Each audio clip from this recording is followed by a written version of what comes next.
can give you some results. But for you to get long-lasting results, they ought to be talked to also when it comes to the political angle. I always give an example of my constituency. I mean, there were gentlemen who worked with us through the rain, through the risk and everything. Most of them were unemployed or are unemployed. And after the victory, some of them go like, doctor, what is happening? We want a job. And I always try to talk to them that, look, it's not like the jobs were there and they were not given out by the erstwhile government. We have come. We will take some time to cook the jobs, in quote, as in to create jobs, so that we can let you have the jobs. There might be 1 or 2 jobs which are available right now because of some exits, which were legal or whatever. But the management process, talking to them, calmed a lot of nerves. I received a call the day before a letter came from the local government ministry that all MCs should proceed on leave. I received a call just the day before from some of our party guys who work with us through the thick and thin. They said, doctor, how come the MC is still there? Their party people are still the ones collecting the tolls. Their party people are still the ones doing the security. We need to go and chase the man out. And I told them, look, this man is aware that power is not in their hands. Just a letter, and he will pack and go without you using violence. And just the next day, the letter came, and they called me and said, oh, doctor, you said it. So I've been assuring them that because an MC has not arrived, they should be calm. Things should be put in order. So, Roland, we need to engage them. That is not to give legitimacy to their actions, but that is to admit that the issue can be handled not only from the strict institutional angle, but also from the political angle. So it is sad. It is our hope that those who ought to talk. I was talking to my guys in my constituency. The constituency chairman, whoever they work with, must get they must get on board, so that we stop some of these things as early as possible. Well, Roland, good morning. Let me wish you a happy New Year since I haven't seen you. Yes, we have not met this year. Yes. Happy New Year to you too. Oh, thank you. And let me also say a very good morning to everyone out there, especially the progressives who are watching. I'm not surprised at what is happening. In fact, some of us had preempted some of these things happening. But of course, it always turned into politics. And even today, the solutions that are being suggested are still political, which I think would not work in the long run. It may give temporary solutions, but in the long run... Which solutions are those? Well, for example, Dr. Okubwe has suggested that it is not only the institutional framework that can solve the problem, but they also need to be talked to politically.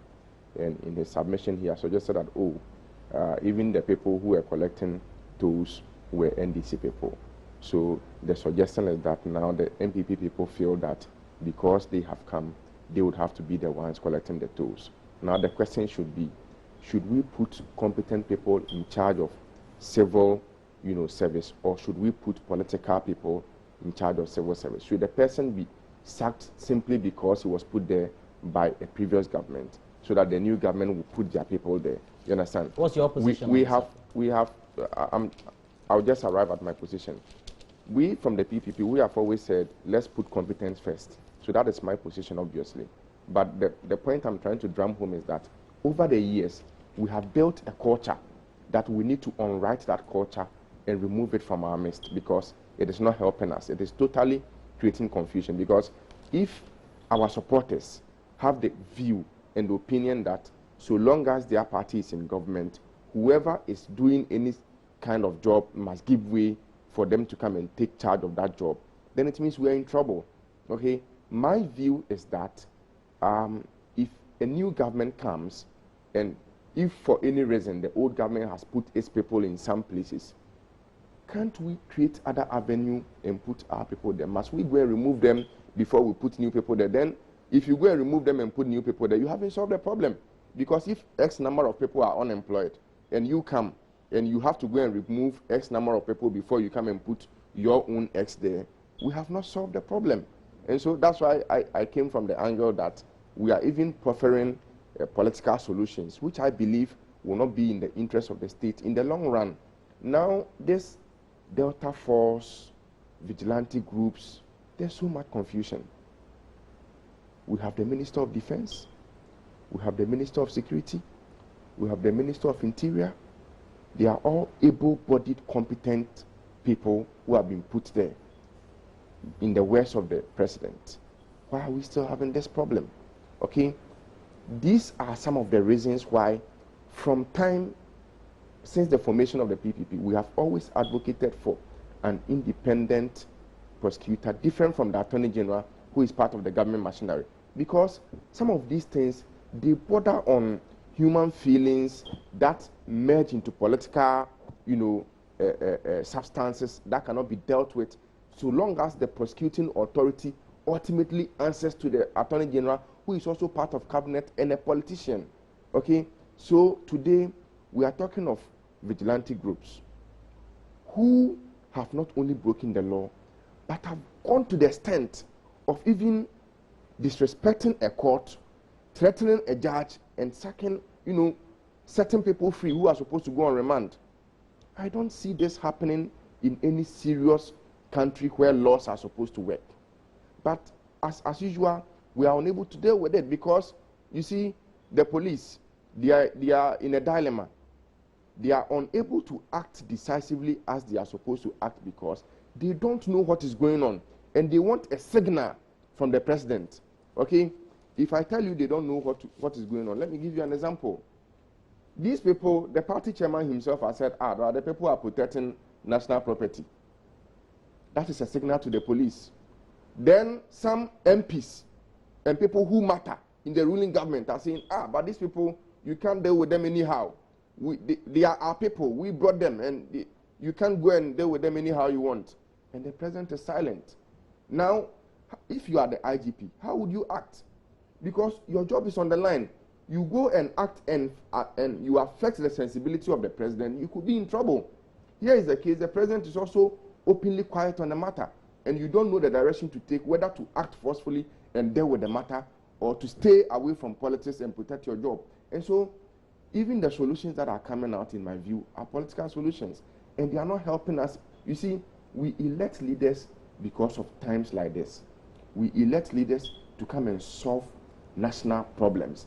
This is a very huge national problem. It didn't start today.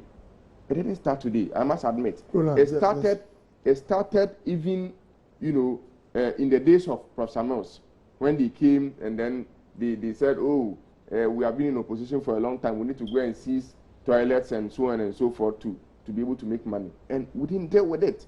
And it has come back again. So the same cycle, if we don't deal with it decisively and deal with the issue of, political interference in public services, it is always going to come up every other time. Well, before then, the early part of the 2000, during the Kufa administration, too. Well, let me, a few responses. I think, first of all, he has to be fair to me. See, I even use the term to cook jobs, to create. So I admitted that we need time to create jobs for them, which is an indirect way of saying that it is not too intelligent to remove those who are alleged to be NDC and bring your guys. Then two, it is not fair to the office of the president to say that he's been openly silent. This is a president who went to Kumasi and made an emphatic statement that he will not allow impunity to reign. Because when impunity reigns, peace becomes an endangered species. We will all be in trouble. This is a president who said he's a lawyer.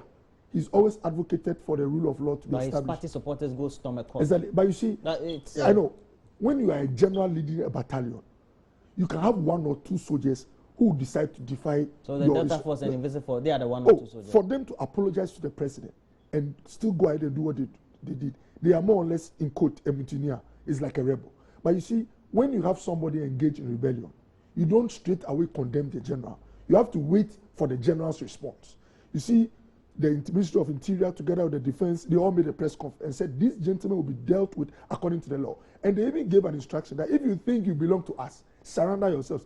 This is a president who is not endorsing these actions, but condemning them and going beyond condemnation to ensure that they are dealt with by the law. But I brought in the political aspect to say that in managing a conflict, the law can be very efficient, but dialogue can help the efficiency to be established. That is also very, very important.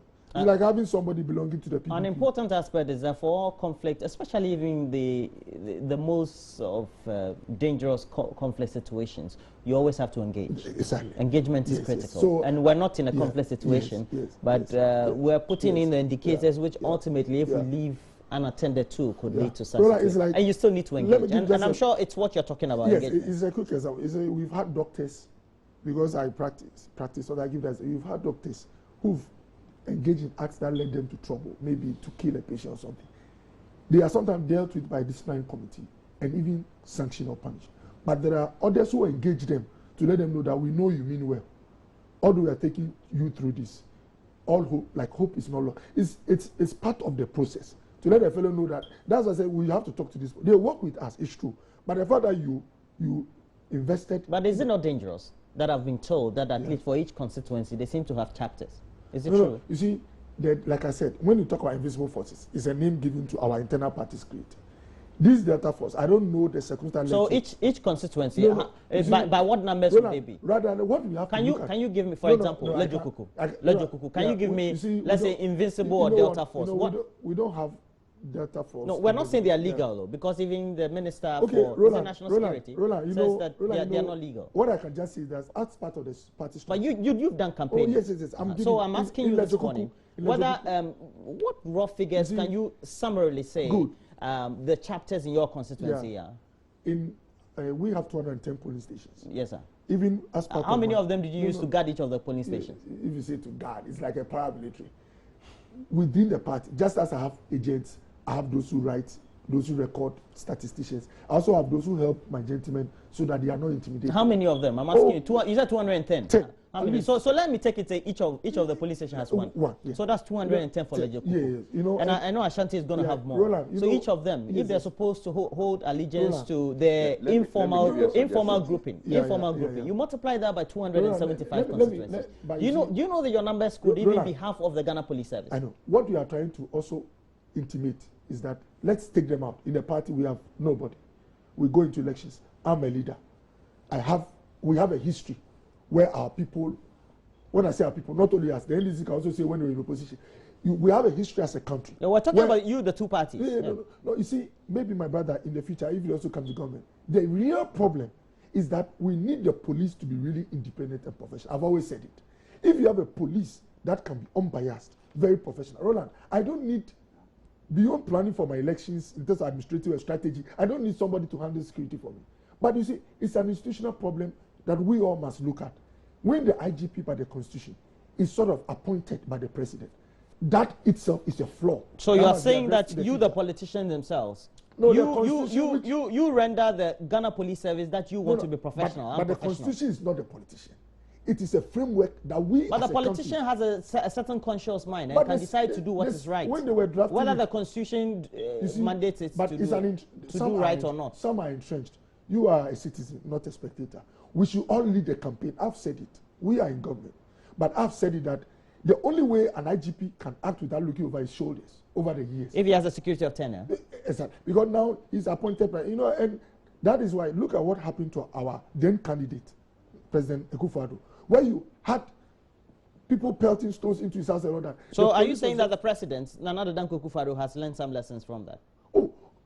You could have, then he should make steps and start changing the content of the Constitution. Exactly. All these, we'll look at all these reviews. Are you sure about that? But what about the MC? You could be quoted in the media news that you said that. The MMDs. I'm not saying he said so, but if he's taking steps to make sure that the CEO of the municipality is independent, is voted for, and not chosen by himself, he's letting some power go.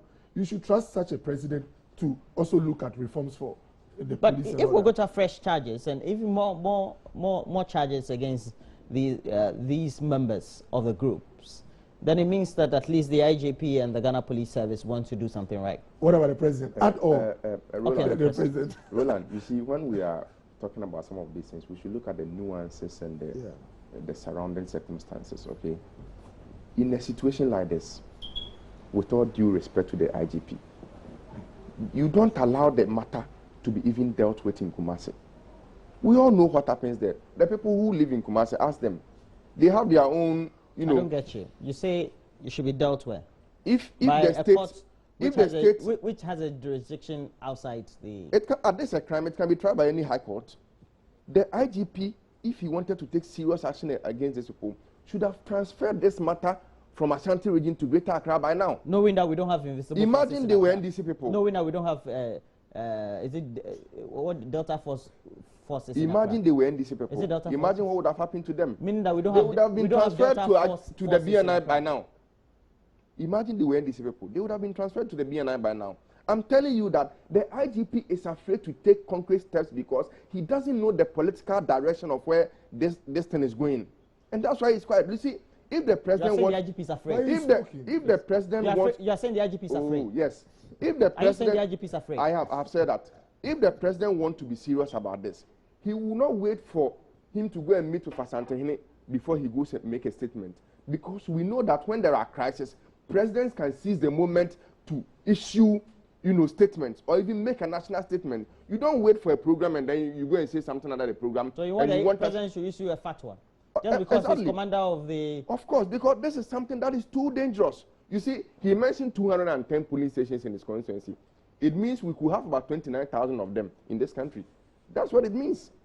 Okay? So this is something that, for me, if we really wanted to deal with these people, it's something that the Attorney General could take over.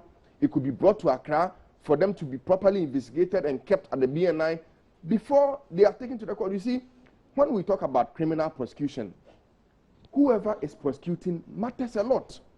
And that is why people can get away with crime if the state is not interested in the crime. So I'm saying that these people, they are in their home, they are in their comfort zone in Kumasi, where they know all the corners they can run to, and they can call all the big chiefs to come and speak to the judge to set them free. Why don't you take the matter from there and bring it to Accra and deal with it if you want to show seriousness? So for me, the government is not showing seriousness, and we believe these young men are integrated into a working environment sort of way.